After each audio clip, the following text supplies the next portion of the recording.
Muy buenos días. Hablaremos de las pautas salariales previstas por el gobierno para los trabajadores uruguayos. Está previsto un 4,2% de crecimiento de los salarios. Esta es la primera pauta, que es para aquellos trabajadores que tienen salarios inferiores a los 39.000 pesos nominales.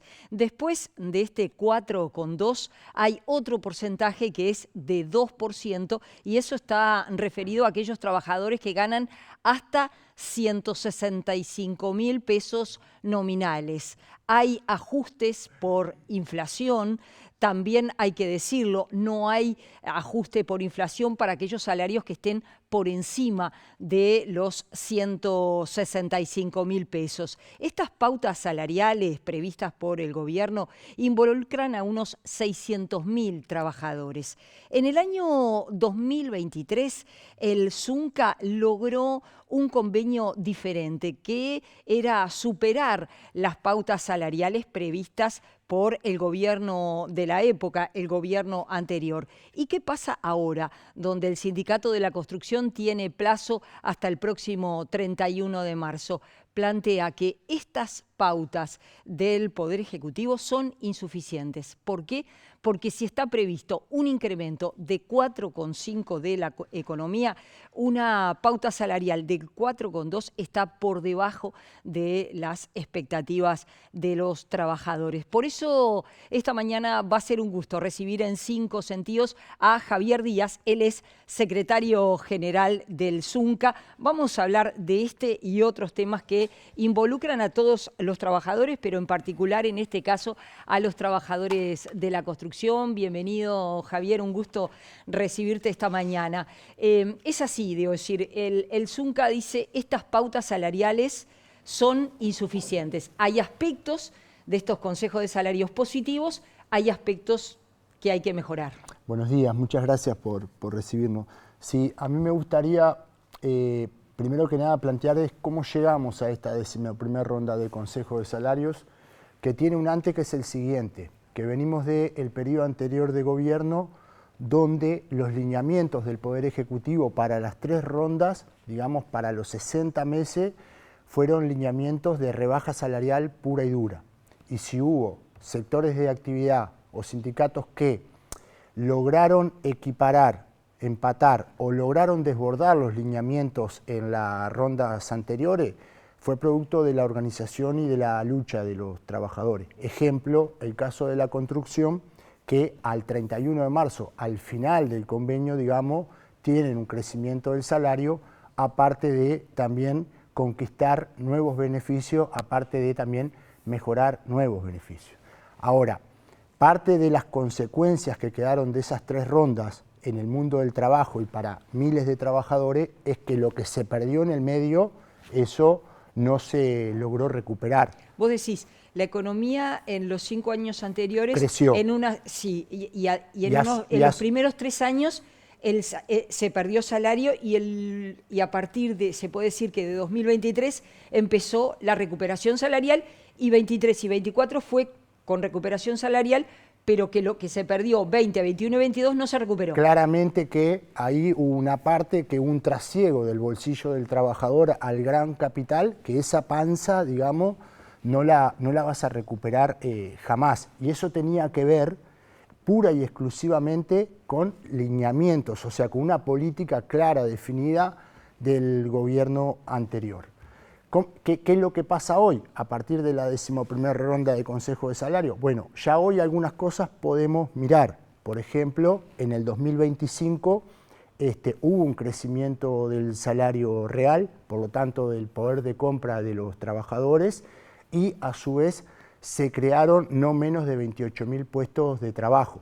Por lo tanto, es importante señalar, porque también acá hay un mito o una idea que se pretende instalar, digamos, o que se pretendió instalar en nuestra historia, sobre todo cuando gobernaron los partidos de derecha, o muchas veces un planteo por parte de los empresarios de que para que se creen puestos de trabajo se tiene que bajar los salarios.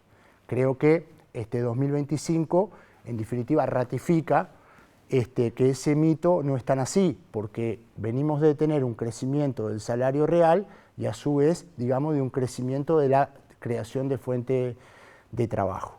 Lo segundo es que, iniciada la 11ª ronda, donde claramente los lineamientos del Poder Ejecutivo son muy distintos a los de las 3 rondas anteriores, para nosotros insuficientes, pero distintos, al día de hoy, por lo menos hasta noviembre, nosotros ya podemos medir que un 60% de los trabajadores, digamos, participaron de los consejos de salario, donde aparte estos lineamientos no solo incluían aspectos que tenían que ver con el tema de los salarios, que es algo muy importante en el Uruguay, porque el 80% de los uruguayos dependemos de un salario fijo, por lo tanto, claramente que este es un tema central para la vida de los uruguayos, pero que aparte de eso los lineamientos también plantean cuestiones extrasalariales que son reivindicaciones históricas de los trabajadores, como lo que tiene que ver con los temas de la seguridad y la salud laboral, los temas de la salud mental,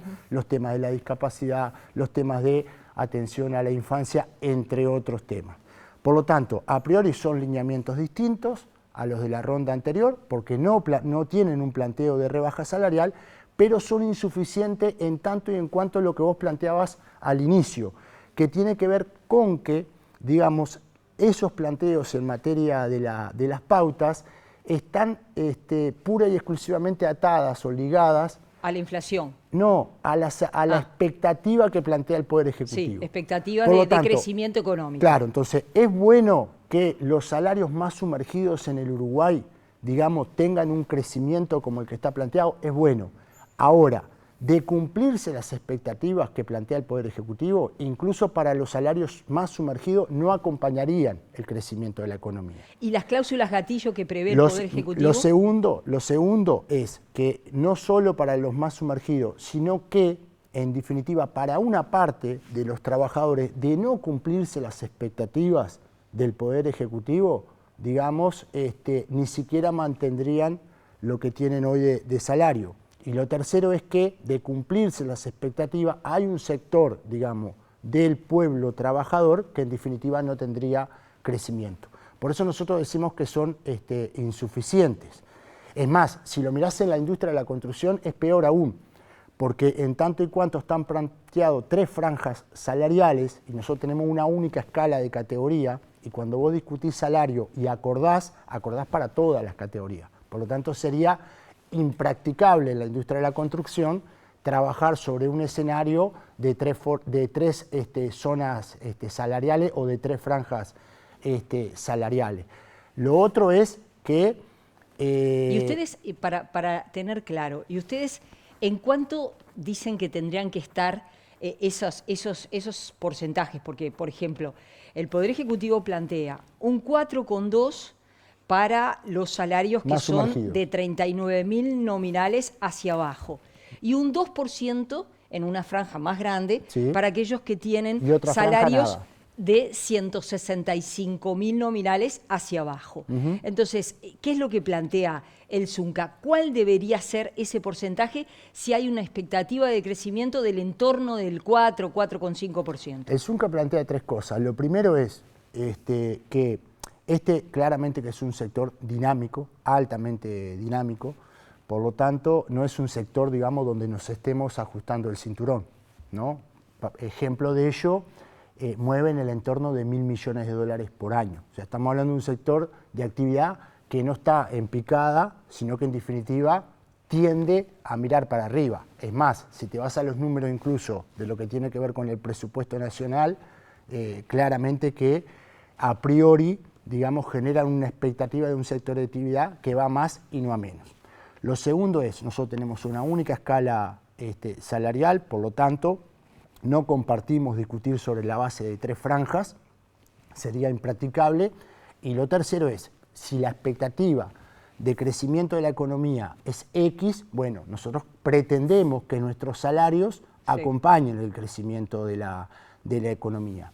Claro, si la economía crece, mi salario tiene que crecer. Ese es el planteo de ustedes. Sí, y lo otro que no es menor es, en definitiva, tener cláusulas en concreto, alcanza a revisar todos los convenios colectivos para atrás de la industria de la construcción, entre ellos que digamos que si yo acuerdo X, en definitiva ese X se termine garantizando después. Y esto es que no dependa de si la economía se mueve para arriba o se mueve para abajo, sobre todo en un momento del mundo como tenemos hoy. Ahora, cerrados los números de 2025, la construcción tuvo problemas de crecimiento, que está vinculado seguramente con que se terminaron grandes obras y no se iniciaron nuevas. Yo estaba leyendo declaraciones de Alejandro Ruibal y él decía que están esperando un shock, pero que está lenta la situación de la construcción. Y dentro de ese shock planteaba también la inversión desde lo público, desde el Estado.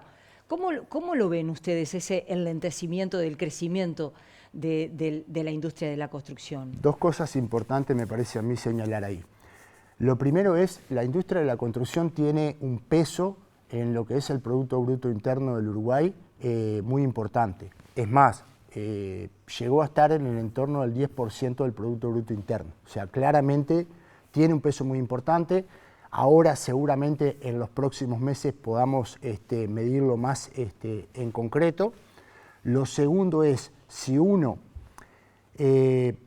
mira el resultado de lo que tiene que ver con la Ley de Presupuesto Nacional, que tuvo la particularidad, que es una ley de presupuesto nacional que se discutió en un momento muy complejo, de un escenario fiscal muy restrictivo, de donde veníamos de incluso acarrear una deuda muy importante del periodo anterior en el entorno de los 1.200 millones de dólares.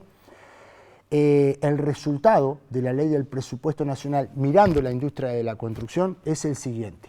¿Cuáles son las expectativas para este próximo quinquenio, sumado el presupuesto y no solo el presupuesto? Si sumás todo, una expectativa, digamos, de inversión del entorno de los 14.000 millones de dólares. ¿Qué significa esto en relación a lo que se ejecutó en el periodo anterior? Bueno, una expectativa del entorno de un 13% más. Esto es, la expectativa es que se invierta por lo menos 1.700 millones de dólares más de lo que se ejecutó en el periodo anterior. Históricamente, en los gobiernos, si uno mira cuánto se ejecutó en el periodo pasado, siempre es en el entorno de el 97% de lo que se estima, lo que se termina ejecutando. Por lo tanto, a priori, por eso yo te decía, a nosotros nos genera mucha expectativa, luchamos por eso, ¿no? Fuimos a la Comisión de Hacienda y Presupuesto a colocar propuestas, nos movilizamos, o sea, a priori, para la industria de la construcción, digamos, ese nivel de inversión genera muy buenas expectativas para este próximo quinquenio, sobre todo porque esta industria que es fácilmente ubicable, que genera no solo puestos de trabajo directos, sino también indirectos, tiene un peso muy importante en el Producto Bruto Interno y en la economía del Uruguay. Por lo tanto, a priori, por lo menos nosotros vemos con muy buenas expectativas. Sobre todo porque también la posibilidad de que a través de la inversión pública, digamos, llegue a cada rinconcito del país, donde incluso en el periodo anterior no llegó. Y eso implicó que miles de trabajadores tuvieran que andar recorriendo todo el país para conseguir este trabajo.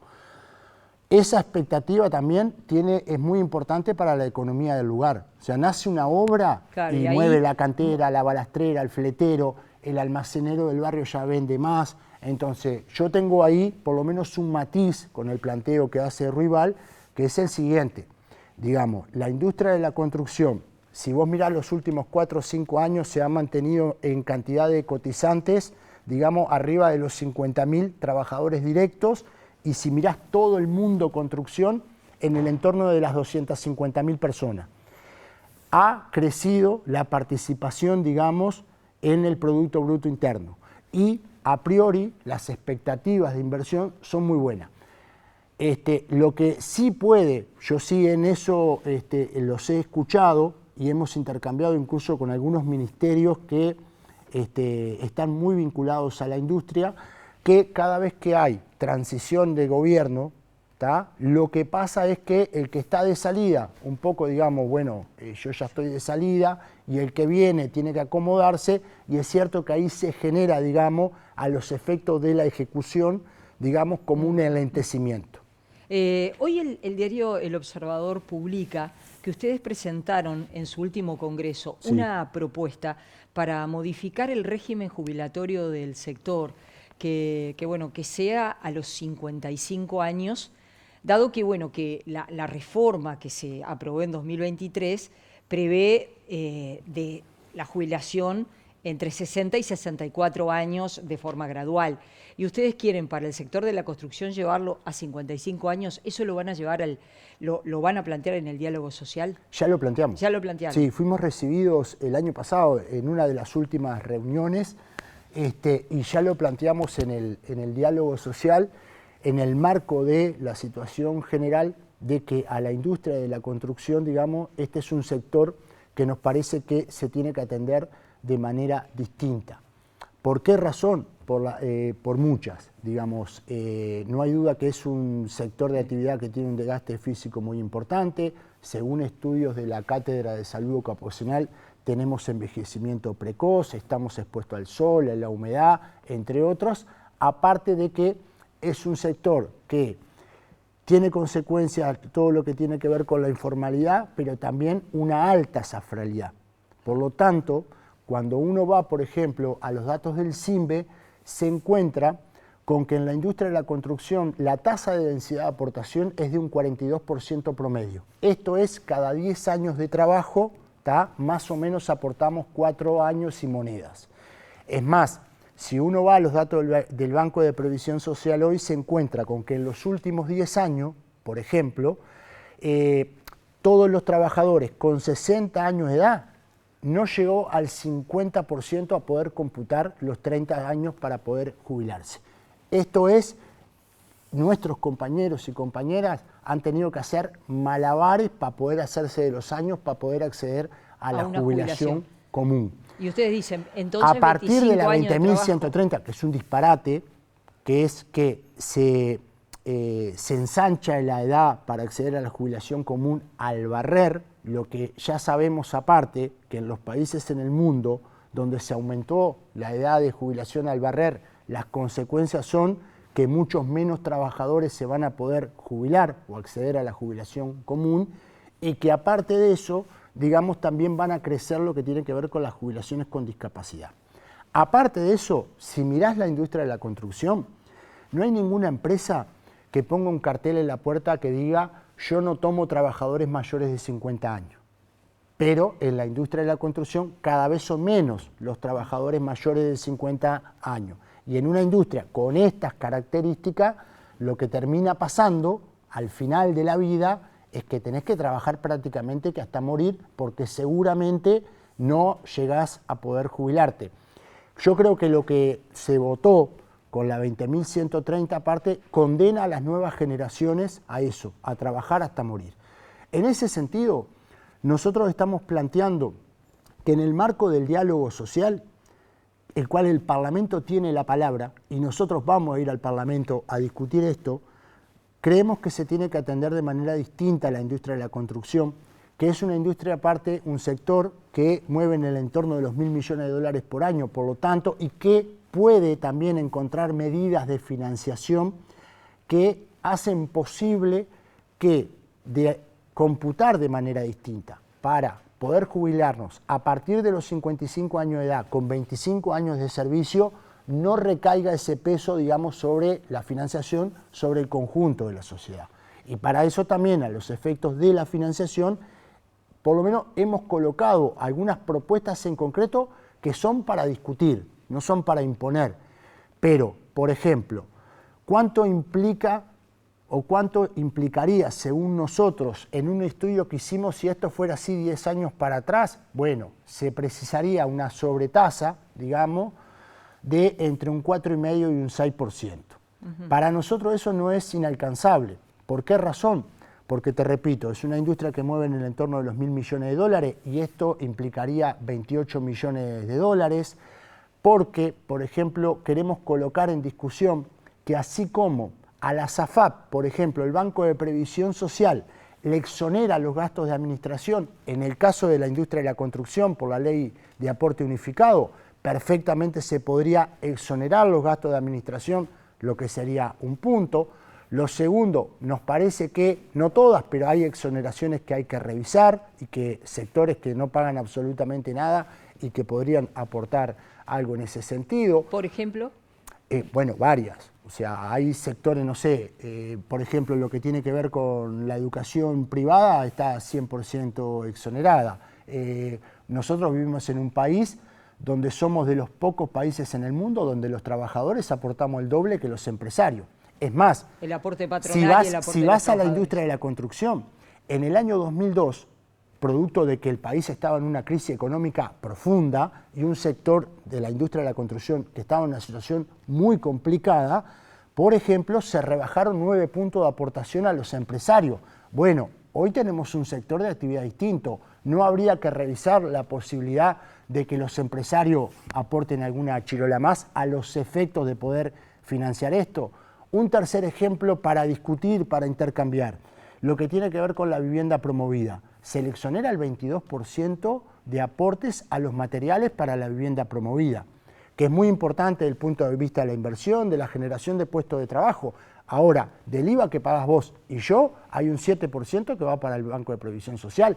En este caso se exonera la totalidad. O sea, yo no voy a decir todo, pero no podríamos buscar ahí posibilidades para financiar esto que tiene que ver con atender la vida de la gente cuando ya no puede valerse por sí sola, porque estamos hablando de eso. O sea, quiero que nos ubiquemos de que no estamos hablando de un dato de la gráfica o de la planillita Excel. Estamos hablando de la vida de la gente, ¿tá? De que cuando no tiene cómo valerse por sí sola, bueno, claramente que la seguridad social tiene un papel a jugar ahí. Javier, sobre los dos temas que hablamos, los empresarios llevan esta discusión de colocar pautas salariales que no son las que propuso el Poder Ejecutivo, sino que superan la propuesta del gobierno, eso por un lado. Y también en esto, desde el diálogo social, ¿el gobierno lleva este concepto de bajar a 55 años con 25 años de aporte? Dos cosas. Una, la primera, nosotros se nos vence el convenio el 31 de marzo. Formalmente seguramente nos van a convocar después de esa fecha. En la previa nosotros no hemos tenido todavía ningún intercambio con el sector empresarial. Yo creo que hay mucha expectativa también por las resoluciones del Congreso y me parece que debe haber ¿Del Congreso del Zunca? Sí, y debe haber mucha expectativa, digamos, en definitiva, por la Asamblea General que vamos a estar realizando, que va a ser la que apruebe la plataforma, pero hasta ahora, digamos, no hemos tenido intercambio en cuanto a lo que tiene que ver con los lineamientos y lo que tiene que ver con la plataforma, porque la plataforma, si bien el Congreso alumbró en un sentido lo que tiene que ver con los temas de la plataforma, la construcción, el Zunca tiene una particularidad, que es que ahora entra en el proceso donde en cada centro de trabajo se empieza a discutir y a elaborar, digamos, una propuesta de plataforma que después es aprobada por la Asamblea General del Gremio. Lo segundo, en cuanto al tema de la seguridad social, nosotros lo planteamos en el marco de, digamos, la propuesta general que impulsamos desde el PICNT en el diálogo social. También dijimos claramente, lo dijimos el otro día en el Congreso del Zunca, hay compromisos del gobierno en este sentido que para nosotros se deben de cumplir y a partir de ahí, en definitiva, lo que estamos planteando, sí, desde la construcción, que se atienda de manera distinta este sector de actividad. En este sentido, el Parlamento va a tener la palabra, porque la Comisión del Diálogo Social trabaja hasta abril, si no me equivoco, y va al Parlamento. Por lo tanto, el Parlamento tiene la palabra. Obviamente que nosotros vamos, digamos, a ir al encuentro con todos los parlamentarios para intercambiar acerca de esta propuesta y también nos vamos a movilizar, digamos, trabajadores y jubilados de este país en ese sentido. Javier, faltan pocos días para el 1 de marzo. Desde la perspectiva del Zunca, ¿cómo ha sido este primer año del gobierno del Frente Amplio encabezado por Yamandu Orsi? Bueno, yo no quiero adelantar opinión en tanto y en cuanto, digamos, nosotros no terminemos, digamos, por lo menos de intercambiar en la Dirección Nacional del Zunca en este sentido. pero hay una cuestión que es importante. Nosotros le hemos reclamado en la previa, sobre todo en la transición a este gobierno, digamos que tuviera una sensibilidad distinta para con el pueblo trabajador y para con las propuestas de los trabajadores. O sea, no le estamos pidiendo que nos haga un favor, ni que tenga diferencias, pero que sí tenga, digamos, una sensibilidad distinta a los planteos que estamos realizando nosotros, a diferencia del gobierno anterior, que claramente tuvo una sensibilidad, digamos, muy cercana al planteo de los empresarios que al de los trabajadores. Tanto es así, digamos, que podríamos enumerar un conjunto de medidas.